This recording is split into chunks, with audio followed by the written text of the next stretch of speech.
Eu sou a Azul, eu sou artista visual natural de Brasília, também sou estudante do Departamento de Artes Visuais da UNB. E bem, acho que meu trabalho ele começa nesse local de estudo,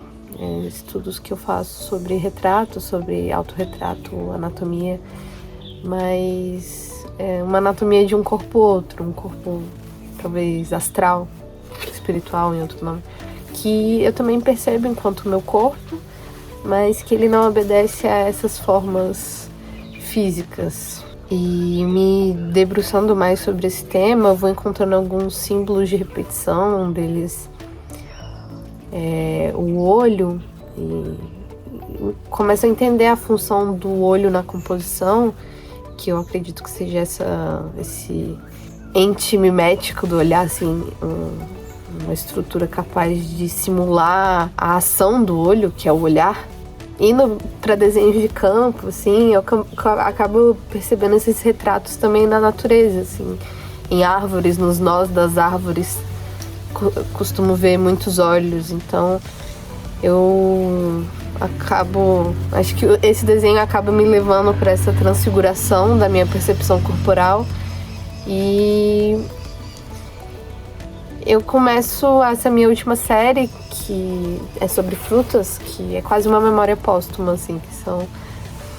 é um ensaio sobre como eu vou ser quando eu não for mais pessoa. Que eu imagino que eu quero ser uma fruta, por toda essa simbologia de nutrição e de reprodução que ela tem, me encanta muito. Que é um resgate também que eu faço da minha infância, que eu ganhei um livro que tinha a lenda do Guaraná. Uma criança morre e os olhos dela são enterrados na floresta, amando do grande espírito, e a partir dos olhos dela cresce uma planta.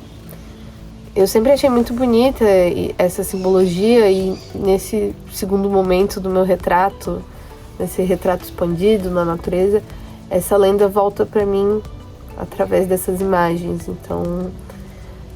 eu começo a me debruçar mais em cima desse símbolo do olho, porque é o elo que conecta o meu retrato do meu corpo físico com o retrato do meu corpo astral, com o meu